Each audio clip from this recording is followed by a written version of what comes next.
सत्संगी जीवन प्रकरण 5 अध्याय 32 तारीख कई थी हो भाई 2 तारीख 2 મે 2024 बराबर। આપણે આ 3 પ્રકારની જે પતિવ્રતા સ્ત્રી એના લક્ષણો જોઈ રહ્યા છે એમાં ઉત્તમ પ્રકારની સ્ત્રીને કેમ ઉત્તમ કહી એ આપણે જોયું।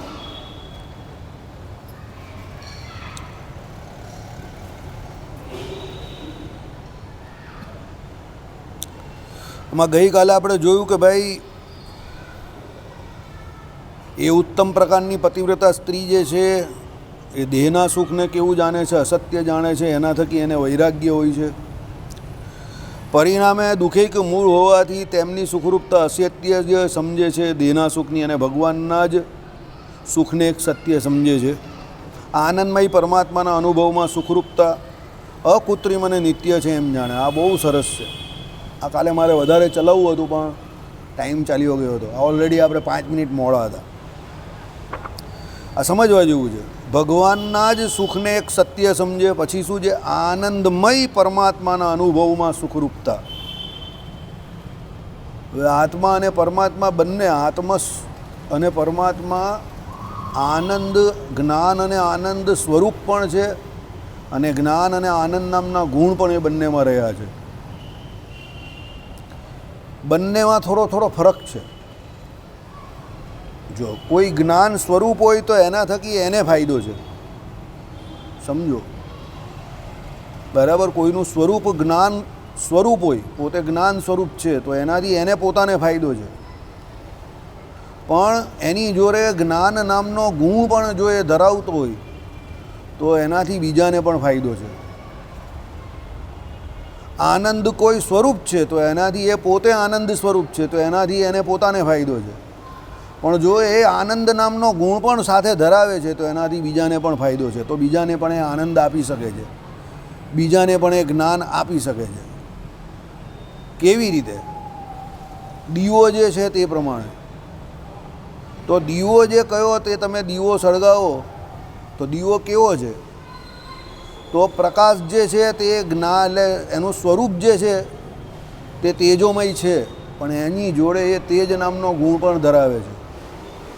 એટલે કહેવાનું તાત્પર્ય શું છે કે એ તેજ સ્વરૂપ જે છે એને કારણે એ દીવાને જોવા માટે તમારે બીજા દીવાની જરૂર નહીં પડતી, પણ એનામાં જે તેજ નામનો ગુણ રહ્યો છે એ તેજોમય છે, તો એના દ્વારા તમે બીજી જે કોઈ વસ્તુ છે એ પણ જોઈ શકો છો। દાખલા તરીકે અહીંયા આપણે પ્રકાશ, આ લાઇટ છે સમજો, તો આ લાઇટના પ્રકાશમાં એ લાઇટ તો આપણે દેખાય જ છે કે એ પ્રકાશ સ્વરૂપ છે એનું, કારણ કે એટલે એ લાઇટને જોવા માટે આપણે બીજા કોઈની જરૂર નહીં પડતી, કારણ કે એ પ્રકાશ સ્વરૂપ છે એનું, સમજો।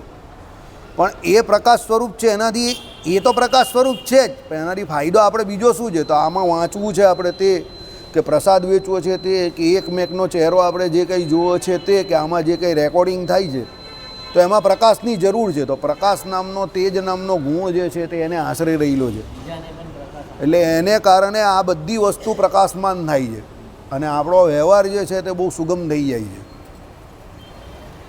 સમજો।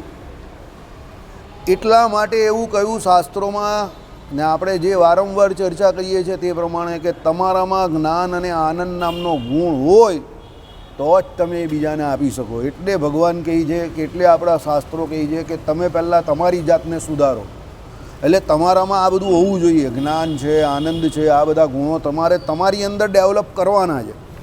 એ કંઈ તાત્કાલિક નથી થતા, એક લાંબી પ્રોસેસ છે, ઘણી વખત જન્મ નીકળી જાય છે, આ કંઈ એકાદ જન્મનું કામ નથી। ગોપીઓ જેવી ભક્તિ કરવી, ગોપીઓ જેવી ભક્તિ કરવી, મહારાજે ગોપીઓનું નામ કહ્યું, શાસ્ત્રોમાં એમના નામ લખાણા, આટલા બધા વચનામૃતો મહારાજે એના નામ પર, ગોપીઓના નામ પર કહી નાખ્યા, તો એ કંઈ એમના જન્મની એમની તપશ્ચર્યા હતી એટલે એ સ્થિતિ પર એ પહોંચ્યો, સમજો। પણ એવો પ્રયત્ન કરવો કે એવો તમે એક પ્રકારનો તમારા જીવનનો ધ્યેય રાખી શકો કે ભાઈ આવી રીતે મારે વર્તવું છે। એટલે અહીંયા આ કહ્યું છે કે ભાઈ આનંદમય પરમાત્માના અનુભવમાં સુખરૂપતા કેવી છે? અકૃત્રિમ અને નિત્ય છે એમ જાણે। એટલે ભગવાનમાં જે કંઈ સુખ રહ્યું છે એ અકૃત્રિમ છે, કુદરતી છે, જ્યારે બીજું જે કંઈ સુખ જે છે વિષયોમાં એ કૃત્રિમ છે, એ કુદરતી સુખ નથી, નેચરલ નથી। એ વિષયોમાં જે સુખ રહ્યું છે તે ક્ષણભંગુર છે, અને એ કેવું છે નેચરલ કે એને કૃત્રિમ તમે કેવી રીતે કહી શકો? સમજો, વસ્તુ તરીકે કદાચ કે વ્યક્તિ તરીકે જેમ તમે જેમાં સુખ માનો છો તો એ વ્યક્તિ તો કદાચ તમને કુદરતી નેચરલ જ દેખાશે, પણ એ વ્યક્તિમાં જે કંઈ એના સ્વભાવમાં પરિણામપણું જે આવે અને એ આજે જે તમારો મિત્ર છે તે કાલે શત્રુ થઈ જાય, આજે જે તમારો શત્રુ છે તે કાલે મિત્ર થઈ જાય, તો એ બધું કંઈ એ નૈસર્ગિક રીતે એનામાં ફેરફાર થાય છે. સમજો, પણ એ તમારા માટે સ્વીકારવા માટે એ નૈસર્ગિક નથી હોતું, તમે એને સ્વીકારી નહીં શકતા. દાખલા તરીકે કોઈ પતિ પત્નીમાં બહુ સુમેળ હોય જીવનના પહેલાં 10 વર્ષ 20 વર્ષ, અને પછી ઓચિંતું કંઈ થાય અને લોકો છૂટા પણ પડે છે, 20-20 વર્ષે પણ લોકો છૂટા પડે છે, તો એ ત્યારે સરળ નથી હોતું બેઉ માટે. આપણે કહીએ બેઉ માટે. કેમ? એ છૂટા પડવું એ લોકો માટે ત્યારે નૈસર્ગિક નથી હોતું, પણ ત્યારે એ લોકોને કદાચ એવું લાગે છે કે અત્યારે છૂટા પડવું જ આપણા માટે સારું છે, તો જ છૂટા પડતો હોય ને. જો ભેગો રહેવાનો કોઈ રસ્તો હોય તો ભેગા જ રહીને આટલા વર્ષ રહ્યા. તો અરે આ રેમંડમાં છૂટા પડ્યા જ ને, જોની હવે આટલા મોટા ફેમિલીમાં, સિંઘાનિયા ફેમિલી રેમંડવાળા, એને કાં કંઈ રૂપિયા પૈસાની કેવી કહે હશે, જે કહે હશે તે કેટલા વર્ષે છૂટા પડ્યા એ લોકો. સમજો, કેડિલામાં તો એમાં પણ રાજીવ મોદીને એનું પણ કેટલા વર્ષ, આ બધા હજાર કરોડના માણસ છે, કંઈ નાના માણસ થોડા જ, હજારો કરોડ ઉદ્યોગપતિ છે આ બધા. સમજો, એટલે કહેવાનું તાત્પર્ય શું છે કે એ સુખ જે છે તે કેવું છે, સુખાભાસ છે.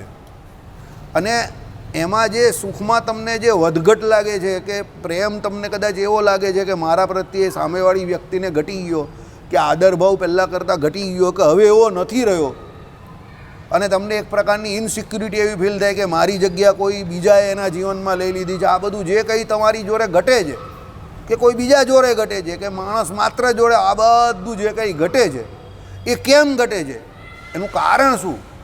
તો એનું કારણ આ છે કે આ દરેક જગ્યા પર આ જે ઉપર નીચે જે કંઈ થાય છે કે વધઘટ જે કંઈ તમને દેખાય છે, એમાં વસ્તુતાએ જે લેણદેણનો સંબંધ જે છે એ સામાન્યતઃ જીવાત્મા તું જીવાત્મા કે જીવાત્માના પરમાત્મા જેનો સંબંધનો જે છે ને એવો નથી હોતો. એ શરીરનો શરીર જોડેનો સંબંધ હોય છે. હવે શરીર કાયમ માટે એક સરખું ચાલતું નથી, શરીરની ઉપલબ્ધિઓ કાયમ માટે એક સરખી રહેતી નથી, શરીરે કરીને જે કંઈ પામી શકાય છે કાયમ માટે એક સરખું હોતું નથી. એટલે એને કારણે એમાં ઉપર નીચે થાય, એટલે પેલાના માનસિક બેલેન્સમાં પણ ઉપર નીચે થાય, એને કરીને એના વ્યવહારમાં પણ ઉપર નીચે બધું થાય. એટલે સામેવાળા જે વ્યક્તિઓ એને એવું લાગે કે આને કદાચ મારા પ્રત્યે પ્રેમ ઘટી ગયો છે, કે આ બધી જે કંઈ પોઝિશન આ બધી આવી થાય. સમજો, અને એવું છે આ બધું. ઘણી વખત તમને આ બધું પ્રાયોગિક ધોરણ પર તમે જોવા જાવ તો તમને એવું લાગે કે આવું હકીકતમાં પણ દુનિયામાં બને છે અને બની જ રહેલું છે. એમાં તમે એને કંઈ ના પણ ન પાડી શકો, એવું થઈ જ રહેલું છે. સમજો, પણ એ એટલા માટે થાય છે કે એમાં શરીરનું શરીર જોડે જોડાણ વધારે હોય છે. એને કારણે શારીરિક જે કંઈ ઉપલબ્ધિઓ જે છે કે શારીરિક જે કંઈ જરૂરિયાતો છે એમાં એકમેકને કદાચિત કંઈક ઓછું વધતું પણ લાગે છે, એટલે આ બધી ઉણપ આવે છે.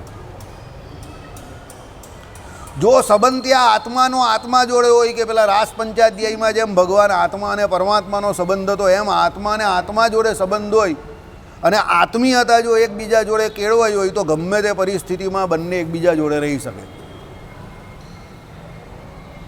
પહેલાંના સમયમાં રહેતા હતા ને, પહેલાં આટલા રૂપિયા હતા આપણે ત્યાં, તો બહેનો પેલા આટલા નાના રસોડાની અંદર ફૂંકીયું મારીને રસોડું ચાલુ કરતા હતા, અને એની અંદર આખા કાળા થઈ જાય. કેટલી ગરમી, ને એમાં રસોઈ કરતી હતી ને 50 માણસની રોટલીઓ કરતી હતી, અને આખી જિંદગી ત્યાં ને ત્યાં જ રહીને એક રૂમ રસોડામાં આખું જીવન નીકળી જાય એનું. સમજો, અને તો પણ છૂટા પડવાની તો કોઈ વાત જ નહીં હોય એમાં પાછું.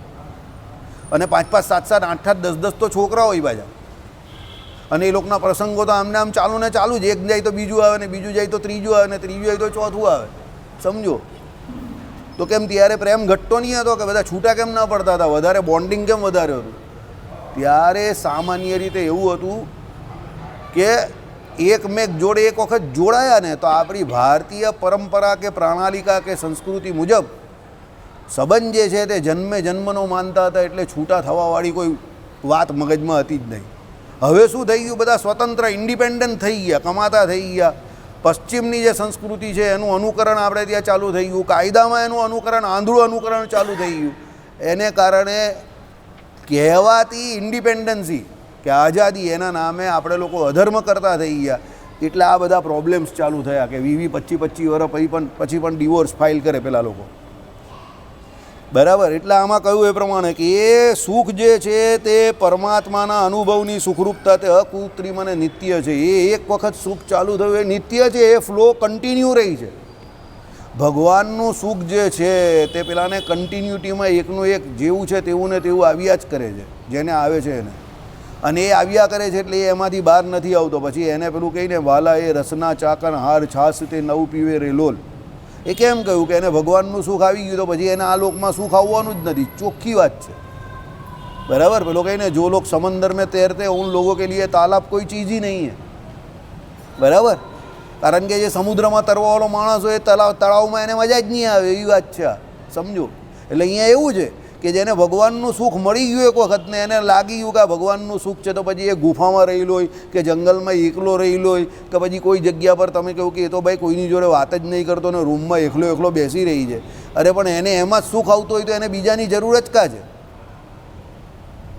એને એકમેવ અદ્વિતીયમ બ્રહ્મ, એને અદ્વિતીય એવા એકના એક પરમાત્માની અંદર જ બધી વૃત્તિ લાગી ગઈ તો બીજા વ્યક્તિની એને જરૂર જ કાં છે?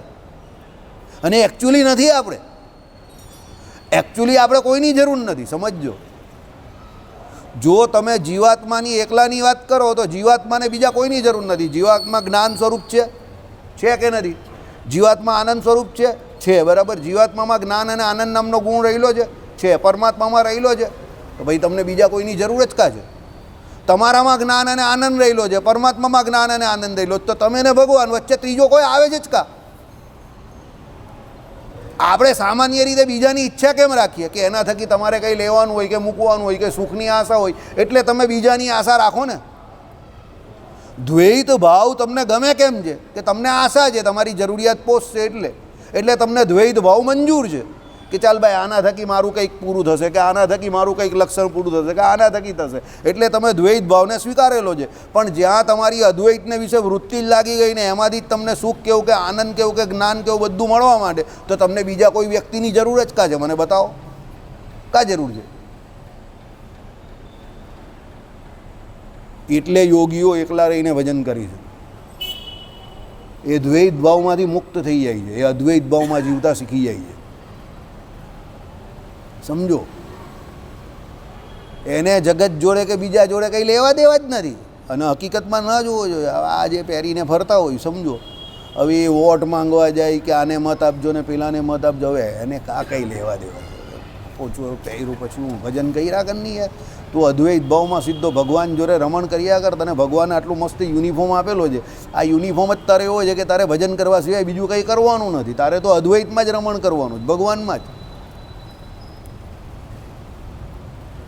તને તો લાઇસન્સ મળી ગયું છે એનું. હવે તમારી પાસે લાઇસન્સ નથી કે મારી પાસે પણ નથી. કેમ કે સવાર પડે ને દોર્યું જોઈએ તમને ને મને, ચાલે છે ને વગર? ઘી જોઈએ, દૂધ જોઈએ, ખાંડ જોઈએ, તેલ જોઈએ, ગોળ જોઈએ, આ જોઈએ, અનાજ જોઈએ. એટલે તમારે બીજા પાસે જવું જ પડે કોઈ પણ હિસાબે. એ લોકોને તો બધું ભગવાને વ્યવસ્થા કરી આપી, બેઠું જ મળે છે. માળા ફેરવવી પડે, ભજન કરવું પડે, તો કાં જરૂર છે કોઈ બીજાની? સમજો, લાઇસન્સ છે એ લોકો પાસે, સમજો. અહીંયા એ વાત કરેલી છે કે ભાઈ એ પરમાત્મામાં સુખ કેવું કે આનંદ કેવું કે જ્ઞાન કેવું એટલું બધું રહેલું છે કે તમે એમાં રમણ કર્યા કરો અને તમારી જો એને વિશે સ્થિતિ થઈ ગઈ તો કોઈના બાપની તાકાત નથી કે તમે એમાંથી બહાર આવો. પણ તમને એમાં સુખ આવવું જોઈએ. પહેલાં આપણો પ્રોબ્લેમ એ નથી કે ભગવાનમાં સુખ છે કે નહીં. આપણો પ્રોબ્લેમ એ છે કે આપણે એ ભગવાનમાં સુખ એટલે નથી આવતું કારણ કે આપણે માયાનું સુખ જોઈએ છે જેમાં સુખ નથી, પણ આપણે એ સુખ જોઈએ છે.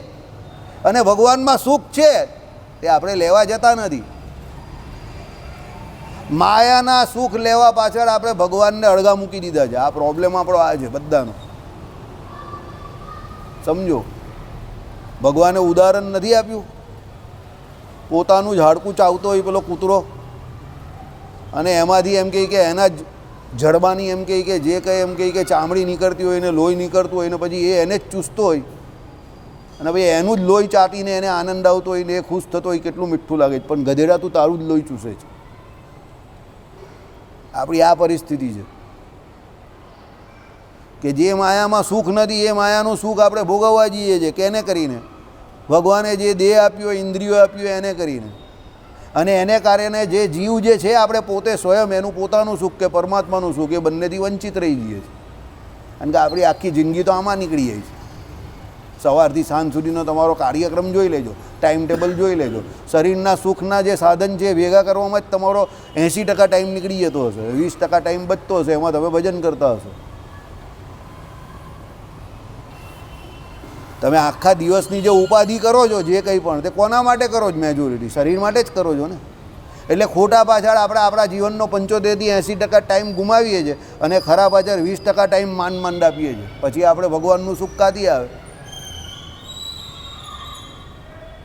ટેકનિક સમજી જવાની છે. સમજો, ટેકનિક સમજજો તો સમજશો તો આજે ને એને કાલે સરળ થઈ જશે. એટલે કોઈને કઈ વસ્તુ છૂટે તો એ છૂટે એનું દુઃખ કેમ થાય છે? કારણ કે એ જે છૂટ્યું હોય એમાં એણે પોતાપણું માનેલું, એને સત્ય માનેલું, એટલે એને એનું દુઃખ થાય છે. 80 વર્ષે દોહી મરે ને ડોહો ડિપ્રેશનમાં કેમ ચાલ્યો છે? મહાડોહો તો જવા દે, કેવું નથી, અગ્નિ સંસ્કાર કરવા પણ નહીં ગયેલા. મારા ભાઈને કંઈ કામકાજ પૂરું કરીને ચાલ્યો આવું જાતો ભાઈ.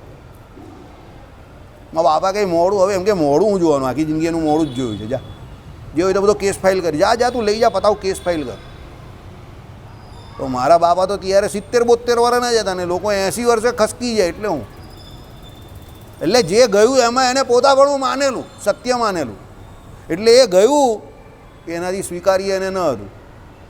પણ જેણે એને સત્ય માન્યું જ નથી, એને ખબર છે કે આજે નહીં ને કાલે જવાનું જ છે, કાં હું જઈશ કાં એ જશે.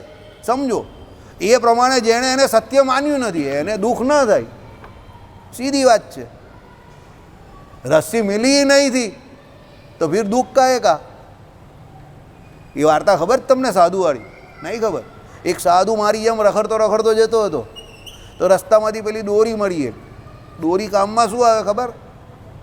કંઈક કાઢવું મૂકવું હોય કૂવામાંથી તો પેલી દોરી લપેટીને કંઈક અંદર નાખે તો પેલું કંઈક વીંટીને નાખે તો અંદરથી ગામડામાંથી શું છે કૂવામાંથી કંઈ પાણી કાઢવું હોય કે કોઈ જગ્યા પર કંઈ લટકાવું મૂકવું હોય તો પેલી રસ્સી બહુ કામમાં આવે.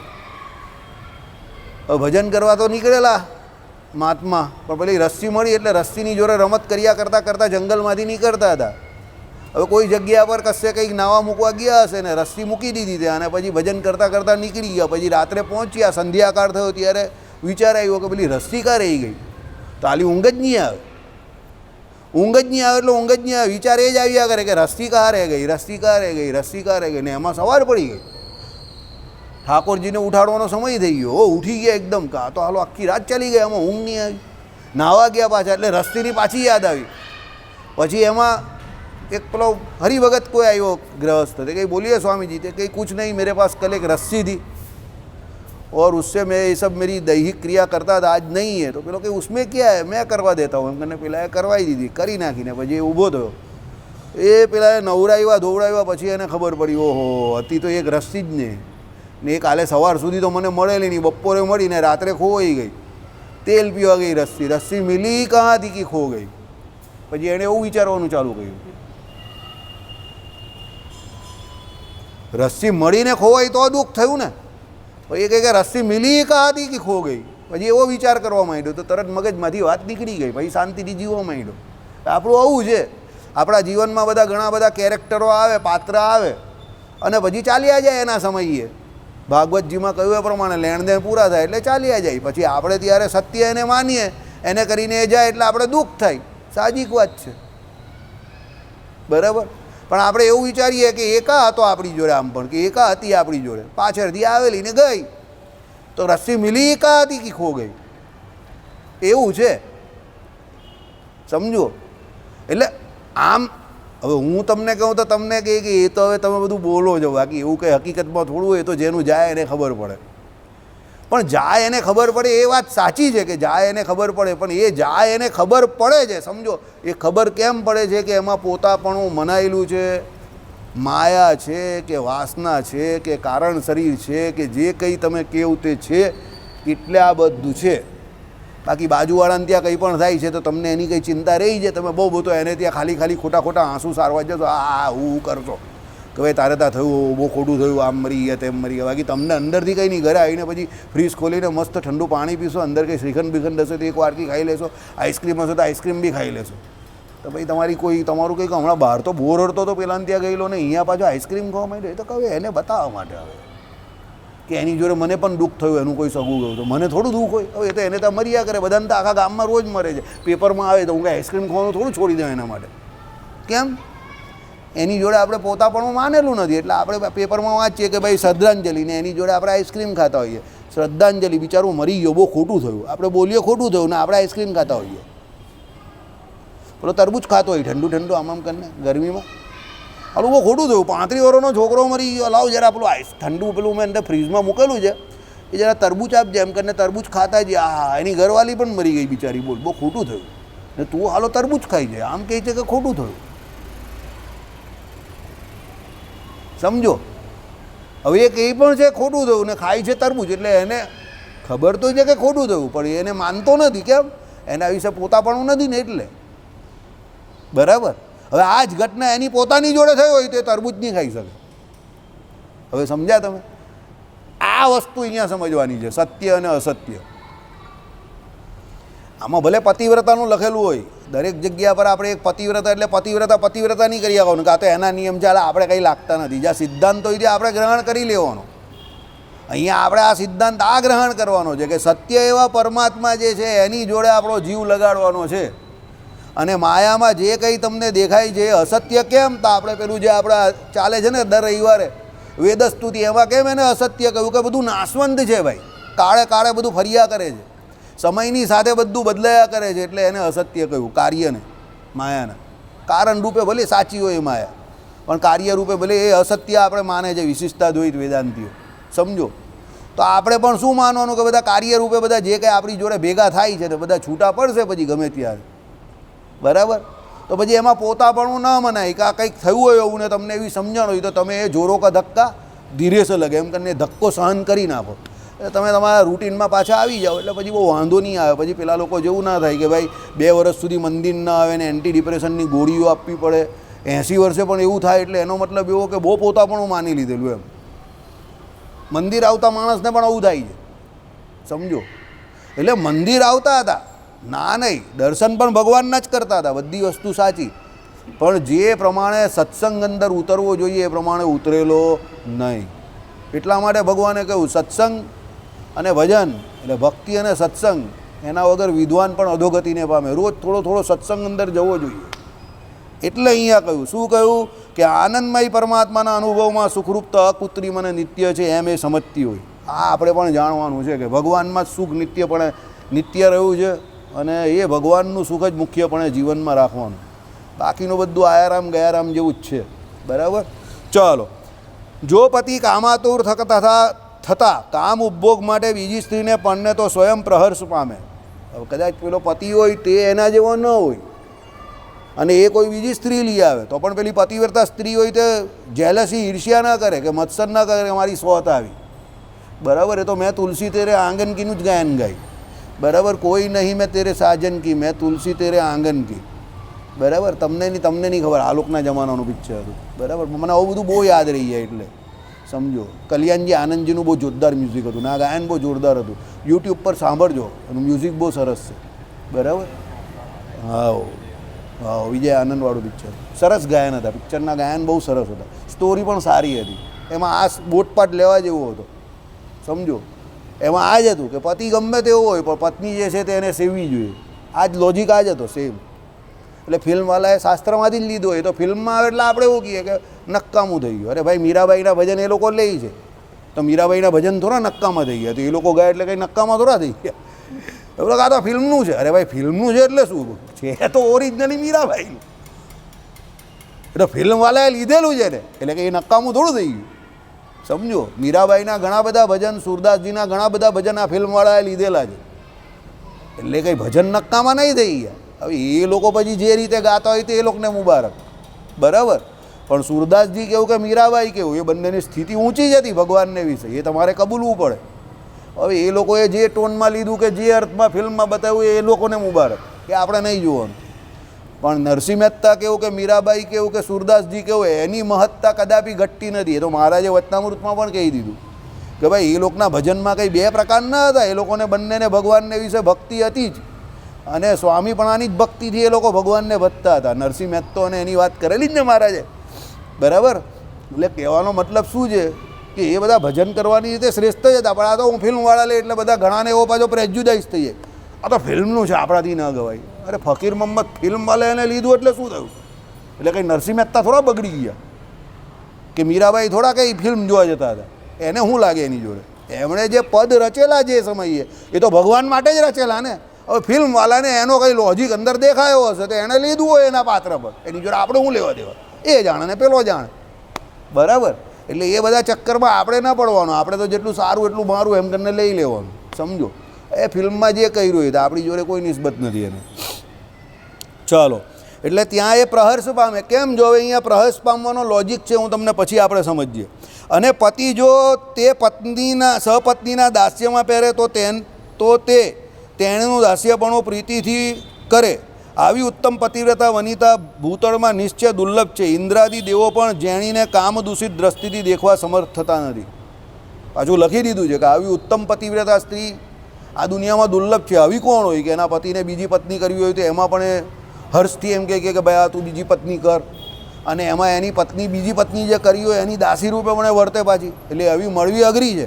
પણ જો આવી પત્ની કોઈની હોય તો દેવરાજ ઇન્દ્ર જેવો કોઈ હોય તો પણ એને દૂષિત ભાવથી જોઈ નહીં શકતો, એટલું તેજ પેલીમાં આવી જાય. હવે તમને સમજ પડી કે આમાં ફાયદો કેમ પેલીને કયો? ના પડી. હું તમને વારે વારે કહું છું, આ સમજવા જેવું છે. જ્યારે પણ તમને કોઈ બનાવી જાય, કે જ્યારે તમને એવું લાગે કે કોઈ તમને મૂર્ખ બનાવે છે, પ્રાથમિક દ્રષ્ટિએ તમને અહીંયા એવું લાગે આ લોકમાં કે એ તમને મૂર્ખ બનાવી ગયો, સમજજો. પણ એકચ્યુઅલી એવું નથી હોતું. તમે વિચારમાં પડી ગયા કે આ કેવી વાત કરે છે.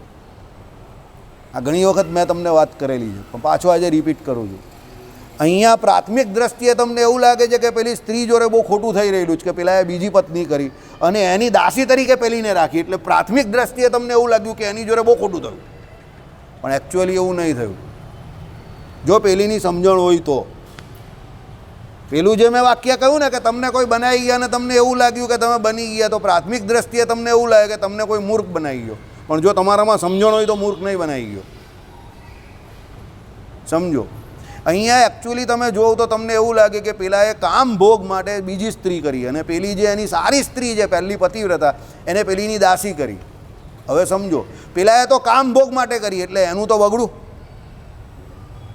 અને પેલી બીજી જે કોઈ આવી તે પણ શરીરથી જોડાય એટલે એનું પણ બગડું. પણ આણે પતિભાવથી પેલાની જોડે પતિવ્રતાપણાની ભક્તિ છે એટલે એની જોડે એને જે પેલાએ ઈચ્છું તે આણે કરી નાખ્યું, એટલે એનું કંઈ બગડું નહીં, એનું તો બધું સુધરવાનું જ છે. કારણ કે એને એનું પતિવ્રતાપણાનો ભંગ નહીં થવા દીધો. એને એના પતિવ્રતાના જે કોઈ ધર્મ નિયમ હતા એનું પૂરેપૂરું પાલન કર્યું, એટલે એનું તો સારું જ થવાનું. પેલું એવું જ છે. તમને કોઈ મૂર્ખ બનાવી ગયો પણ તમે શાસ્ત્રની મર્યાદામાં છો, ધર્મની મર્યાદામાં છો, બરાબર છે. તો પેલો તમને મૂર્ખ બનાવીને રાજી થયો, પણ તમે ધર્મ મર્યાદાની અંદર છો, તો તમે ભગવાનની મર્યાદાની અંદર છો, તો તમે 100% સુખી જ થવાના. પેલો તમને બનાવીને પણ સુખી નહીં થવાનો. એ મારો ભાગતો જ ફરશે. કઈ આઈડિયા આવ્યો? બહુ ઊંચી વાત છે, હજુ થોડી સમજમાં નહીં આવે એવી છે. તમે કહો કે આ શું વાત કરો તમે, સમજો. જેમ પતિવ્રતા સ્ત્રી જે છે એનો પતિ બીજી પત્ની કરે તો એને રીતે તો આમ ટેકનિકલી સામાજિક રીતે તો એની જોડે અન્યાય થયો ને. અને એને પાછી પેલી બીજીની દાસી કરે, સિનિયર હોય એને જુનિયરની દાસી કરી નાખે, સમજો. તો પણ એ એને સ્વીકારી લે છે. કેમ? એણે શાસ્ત્રના ધર્મની મર્યાદા પાડી. કઈ? કે મારે પાતિવ્રત્ય ધર્મનું પાલન કરવાનું. મારો પતિ એમાં રાજી જ ને કે એને બીજી પત્ની કરવી છે, ઓકે કરી દે. એટલે એ એના પાતિવ્રત્ય ધર્મમાં છે. ચાલો બીજી આવી, એને સેવા કરવામાં મારો પતિ રાજી છે ને, ઓકે એ પણ કરી નાખ્યું. એટલે એનું પાતિવ્રત્ય ધર્મ છે એ વધારે ને વધારે પ્રખર થયું, વધારે મજબૂત થયું. એટલે એ આગળ જવાની. હવે જ્યારે દેહ પડે ત્યારે એ 100% સ્વર્ગલોકમાં જવાની, ને જો નિષ્કામપણે ભગવાનની ભક્તિ કરતી હશે તો એનો મોક્ષ થવાનો, ગેરંટેડ થવાનો. કેમ? એણે શાસ્ત્રની મર્યાદાનું પૂરેપૂરું પાલન કરેલું છે. એટલા માટે મોટા મોટા લોકો કહી ગયા, બનાવવાવાળો કોઈ દિવસ બીજાને બનાવતો જ નથી, પણ એ બીજાને બનાવીને ખાલી ખુશ થાય છે. એકચ્યુઅલી એ પોતે પોતાની જાતને જ બનાવે છે. સમજજો. ખોટું કરવાવાળો હંમેશા એમ માનીને રાજી થાય છે કે મેં ખોટું કર્યું અને મેં પેલાના હકનું લઈ લીધું, હું બહુ સ્માર્ટ છું, હું બહુ સુખી થઈ ગયો. પણ એકચ્યુઅલી એણે એની જાતે જ પોતાના ભવિષ્યના દુઃખ માટેની કબર ખોદી નાખી આ કરીને. કારણ કે કોઈ એવું અદ્રષ્ટ તત્વ છે જે હંમેશા તમે કંઈ પણ કરી રહેલા છો એને જોઈ રહ્યું છે. એ અદ્રષ્ટ કોણ છે? કર્મફળ પ્રદાતા ઈશ્વર છે. એટલે તમને જો એ ઈશ્વરમાં પૂરેપૂરી શ્રદ્ધા હોય તો ખોટું કરવાવાળો તમારું ખોટું કરીને પણ ખોટું કરી શકતો નથી. અને તમારા ભાગ્યમાં જે કંઈ સુખ આવવાનું હશે તે આવશે જ, અને જે કંઈ દુઃખ આવવાનું હશે તે પણ આવશે જ. પેલો વ્યક્તિ તો ફક્ત ને ફક્ત નિમિત્ત માત્ર છે એમ માનીને આ લોકમાં તમને જે કંઈ મળે એમાં તમે જો ભગવાનની ઈચ્છા એ મારું પ્રારબ્ધ એમ માનીને રાજી રહેતા શીખી જાઓ તો એવી કોઈ તાકાત નથી જગતની કે એ તમને દુઃખી કરી શકે. સમજજો. પણ તમારી જે આ ડિપેન્ડન્સી કે તમારો જે આધાર કોઈ વસ્તુ ઉપર કે કોઈ વ્યક્તિ ઉપર જેવો થશે પરમાત્મા સિવાય, ત્યાં તમારા દુઃખની શરૂઆત શરૂ થઈ ગઈ. કારણ કે એ વસ્તુ બી તમારી જોડે કાયમ માટે રહેવાની નથી, અને વ્યક્તિ તો બધા દુનિયામાં કેવા જ તે તમે જાણો જ છો મારાથી વધારે. બરાબર? એટલે ભગવાન મેરે તો તું એક અહીં એક આધારા. બરાબર? એ જે પદમાં આવે છે ને એમ ભગવાનને એક આધાર બનાવીને આગળ વધો તો કોઈ તકલીફ છે નહીં. સમજી ગયા? એટલે અહીંયા આ પાતિવ્રત્ય ધર્મની બહુ ઉત્તમ દશાની વાત કરેલી છે કે ભાઈ એનું તો સારું જ થવાનું છે. સમજજો. હું ઘણી વખત આ વાત કહું છું ને આ ડાયલોગ બધા છે ને મહાભારતમાં યુધિષ્ઠિરજીએ પણ ભીમસેન, અર્જુનજી અને દ્રૌપદીજીને કહ્યા જ છે કે મને ધર્મને વિશે પૂરેપૂરી શ્રદ્ધાને વિશ્વાસ છે.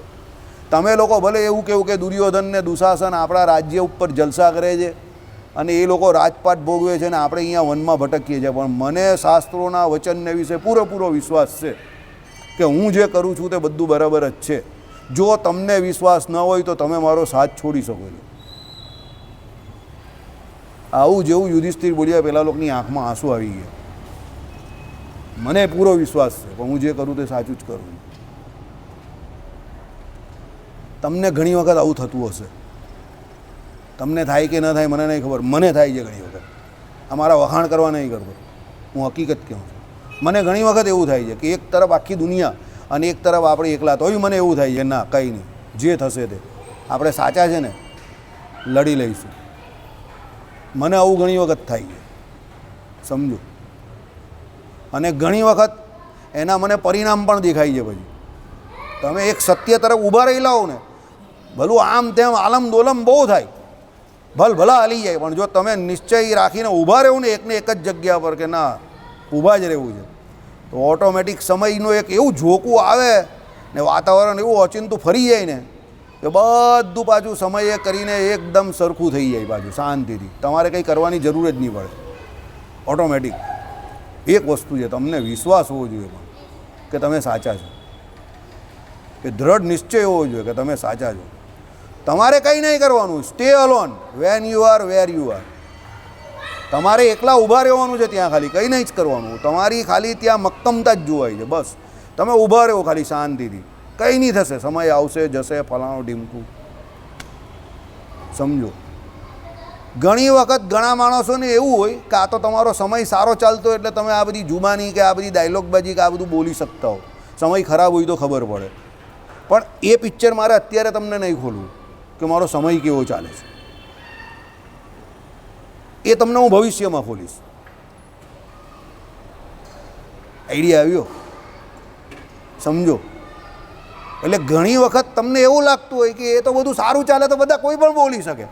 સમજો. એવું નથી હોતું એકચ્યુઅલી. વારંવાર એક જ વસ્તુ થાય છે, સત્યને પકડી રાખો. અને એ સત્ય જે છે ને એવું છે ને કે એને કોઈ ડોલાઈ નહીં શકતું. તમે સત્યની પડખે રહેશો, સત્ય તમારી પડખે રહેશે ને રહેશે જ, ગમે તે થાય ને. કોઈને કોઈ રીતે પરમાત્મા જે છે ને તે તમને મદદ કરશે ને કરશે જ. કોઈ વ્યક્તિના થ્રુ, કોઈ વસ્તુના થ્રુ બી કરશે, પણ તમને એ પરમાત્મા જ મદદ કરશે, એ મને ગેરંટી છે. કોઈને કોઈ રૂપે ભગવાન જ આવે છે અને એ મદદ કરે જ છે. પણ તમને પેલો વિશ્વાસ હોવો જોઈએ કે ના, એ ભગવાન કોઈક તો છે, અદ્રસ્તે એવું કોઈક છે કે જે મને સાચવી રહ્યું છે અને એ તમને સાચવે જ છે. હકીકત છે. તમે દુનિયાને ખોટી ન પાડો, યાદ રાખજો, પણ તમારામાં રહેલો ઈશ્વર જે છે ને એ ભલભલાને ખોટા કરી નાખશે, તમને જો એની પર વિશ્વાસ હશે તો. આ મારા અંગત જીવનના તમને ઓછામાં ઓછા 500થી 1000 કિસ્સા એવા હશે કે જેમાં મને પોતાને એવું લાગતું હતું કે બીજાને ઘણા બધાને એવું લાગતું હતું કે હવે તો પતી ગયા લોકો, હવે તો પતી ગયા, હવે તો થઈ ગયું, હવે નહીં થાય, હવે નહીં. પણ પેલા આપણે આપણી જગ્યા પર શાંતિથી ઊભા રહીએ ને કંઈ જ ના કરીએ ને ભગવાન પર ભરોસો રાખીએ ને તો પાછા પેલું કેવું કે ડૂબી ગયેલો હોય ને પછી પાછો દેખાતો થઈ જાય ને એમ પાછો દેખાતા થઈ જવાય. તમારે પકડી રાખવા પડે ભગવાનને, બસ, બીજું કંઈ નહીં. આપણો પ્રોબ્લેમ શું છે ખબર? પહેલાં હું પણ આ ભૂલ કરતો હતો, હવે ભગવાનની દયા થઈ ગઈ થોડી, પણ પહેલાં હું આ ભૂલ બહુ કરતો હતો. આપણે કંઈ પણ પ્રોબ્લેમ કે કંઈ પણ આવે ને તો આપણે 1 2 3 4 એમ કરીને આખા ગામ પાસે બહુ દોડવાની કોશિશ કરીએ. આ મદદ કરશે, પેલો મદદ કરશે, ફલાણું, આ જેક લગાવું, પેલો જેક લગાવું. પણ જ્યાં આપણું ડાયરેક્ટ ડાયલિંગ થાય છે ભગવાનનો જેક જ નહીં લગાવીએ આપણે. અને ભગવાન બેઠા બેઠા આપણે જોયા જ કરતા હોય કે આ ફકીર મોહમ્મદ રોજ આવે મારી પાસે ને જેક લગાવવા બીજે જાય, એનો જેક તો મારી જોડે છે. સમજી ગયા? પછી મને ધીરે રહીને એક એક કરીને બધા અનુભવ થયા ને જીવનમાં, પછી મને ખબર પડી કે આ બધા જે જેક છે ને એકચ્યુઅલી જેક આ બધા વ્યક્તિઓ છે, અંદર રહેલા પરમાત્મા જ કામ કરે છે. તો પરમાત્માનો જેક નહીં લગાવી. હવે હું બહુ જેક લગાવવા કશે જતો નથી. જે કામ કરવાનું હોય કર્મ, જે રીતે પ્રોસિજર થતી હોય તો તમારે કરવી પડે, એ પ્રોસિજર કરી નાખવાની, પછી શાંતિથી ભગવાન ભરોસે કામ કર્યા કરવાનું, એની રીતે એને તરતું મૂકી દેવાનું, જે થાય તે ભગવાનની ઈચ્છા. બરાબર? એટલે પરમાત્માને સત્ય જાણીને, સુખરૂપ જાણીને હકીકતમાં જો તમે સ્ટેબલ રહો તો સ્ટેબલ રહી શકો એવા છો. સમજો, જીવનને એક સૌથી મોટા અનુભવ તરીકે જોવાનું શીખો. જીવન ઉપર બહુ મોટી એવી એક્સપેક્ટેશન ન રાખો કે મારે આમાં આટલું કરી નાખવું જ, કે આ કરી નાખવું જ, કે પેલું કરી નાખવું જ. તમે બધું બહુ કરવાની ઈચ્છા રાખશો ને તો જે ન થશે ને એનો તમને અણગમો, રિગ્રેટ, તમે જે કંઈ કહો અફસોસ કે દુઃખ વધારે થશે. અને કદાચ કંઈ વધારે પડતું થઈ ગયું ને તો તમે ફૂલી વધારે જશો. એટલે જીવન પ્રત્યે બહુ મોટી એક્સપેક્ટેશન નહીં રાખો. જીવનમાં એક જ વસ્તુ રાખો, ભગવાને મને જે કાર્યક્ષમતા આપી અને મારાથી ભગવાન જે કંઈ કરાવે એ કરીને મારે છૂટા થઈ જવું, વાત પૂરી. જીવન બહુ ઇઝી થઈ જશે. Life will become very easy. તમે ખાલી ચાલતા રહેશો, એમાં તમારા માથે કંઈ લાગશે જ નહીં. વોટ ઇઝ નેક્સ્ટ એમ કરીને બીજું શું એમ કરીને તમારા દિવસો નીકળતા જ જશે. પણ તમે જ્યારે એવું રાખશો ને કે ના મારે આ તો કરવું જ છે ને આ તો જોઈએ જ ને, આના વગર તો ચાલે જ નહીં, બંધાઈ ગયા. મોહ આવી ગયો એટલે બંધાયા. પછી તમને દુઃખ ચાલુ થઈ જશે. પછી કંટાળો, અકળામણ, મારું તારું, પારકું પોતાનું, ભેદ બુદ્ધિ, મારા મારી, ગાળા ગાળી, બધું ચાલુ થઈ જશે. કારણ કે સીધી તમારામાં દ્વૈત બુદ્ધિ આવી જશે. દ્વૈત બુદ્ધિ આવશે એટલે તમને એવું થઈ જશે કે આ મારો હિતેશી છે, આ મારું બગાડવાવાળો છે, આ મારું બગાડશે, આ મારું બગાડશે. જેવી એ ઇનસિક્યુરિટી આવશે ને એટલે તમને રોષ વધશે અંદર બધો, અને રાગ દ્વેષ વધશે એટલે લડાઈ ઝઘડા ચાલુ થઈ જશે. પણ તમે જે એવું જ માનો કે જે કરવાવાળો તે ભગવાન જ કરવાવાળો, તેલ પીવા ગયું, જેને જે લાગે તે લાગે, મારે શું લેવા દેવા, એમ કરીને બિંદાસ જીવતા થઈ જશો ને તો કોઈ ટેન્શન જ નહીં. અદ્વૈત બુદ્ધિમાં અદ્વૈત પણ લાવી દેવાનું. ધીરે ધીરે આવશે. મને હજુ સંપૂર્ણ નથી આવ્યું, પણ મને એવી ઈચ્છા થાય છે કે એવી રીતે વર્તાવવું જોઈએ, એમ એવું ધ્યેય છે ખરું. બીજી કોઈ એક્સપેક્ટેશન નથી, પણ આવું ધ્યેય છે ખરું કે આવી અદ્વૈત બુદ્ધિ આપણામાં આવવી જોઈએ. તો ભાઈ બધા ભગવાન જ બધામાં રહેલા જ ને, ભગવાન જ જે કંઈ કરે છે તે કરી રહેલા છે, તો પછી ચિંતા આપણે કાંઈ એટલી કરવાની.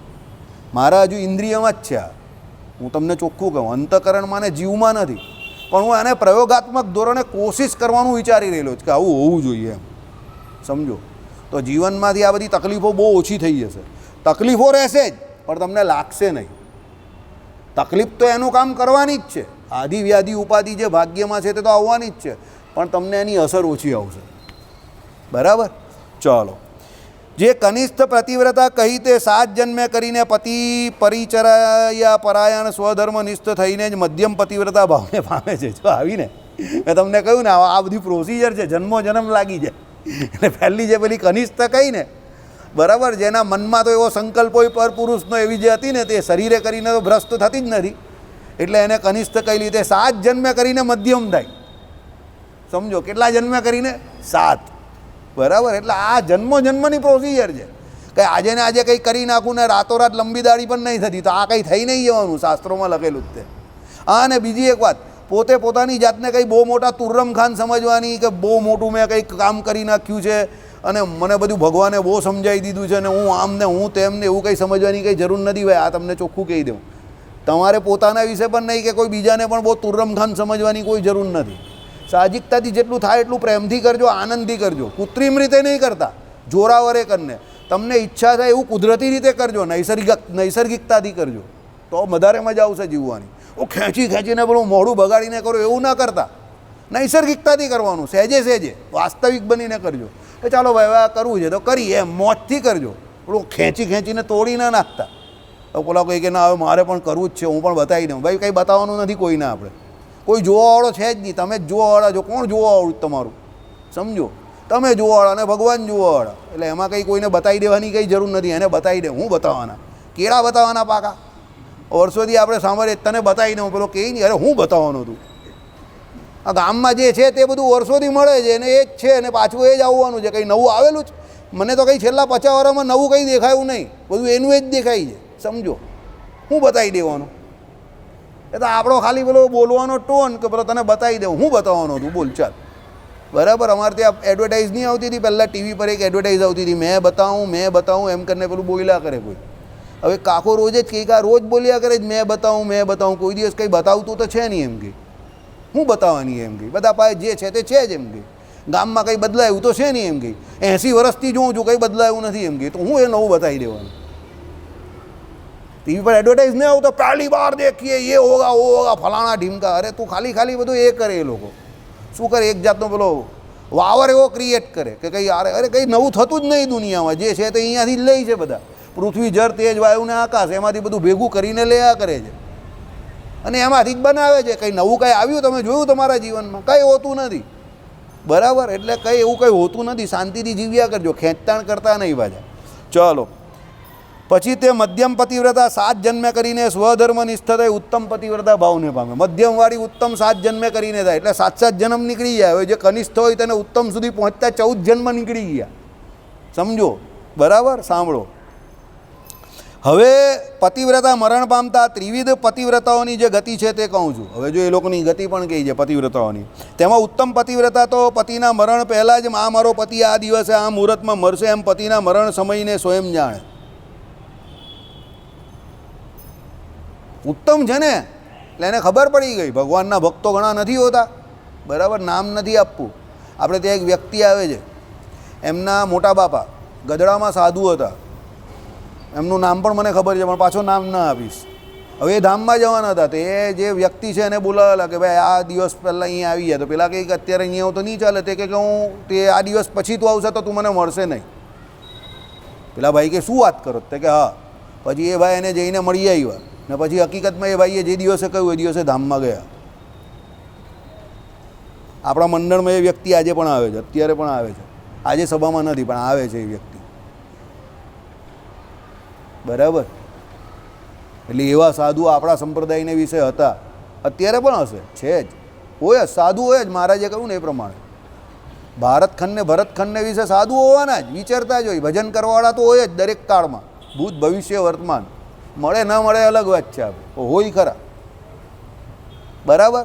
હવે જો કોઈ સાધુ ભગવાનનું ભજન કરીને એવું કહી શકતો હોય કે હું આ દિવસે ભગવાનના ધામમાં જવાનો છું, ને એવા વૃંદાવનને વિશે ને ભારત વર્ષને વિશે એવા ઘણા બધા સાધુઓ થઈ ગયા છે જે આવી રીતે કહીને જાય છે. આખી જિંદગી 120 વર્ષ 110 વર્ષ જીવે ને પછી કહીને જાય કે હવે આજ અંતિમ સેવા કર લો. ચેલાઓને કહી દે કે આજ અંતિમ સેવા કર લો, શામ કો રાત કો યા કલ સુબહ બ્રહ્મ મુહૂર્ત में वैकुंठ धाम में जाऊँगा.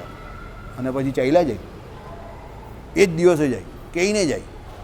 સમજો, બરાબર.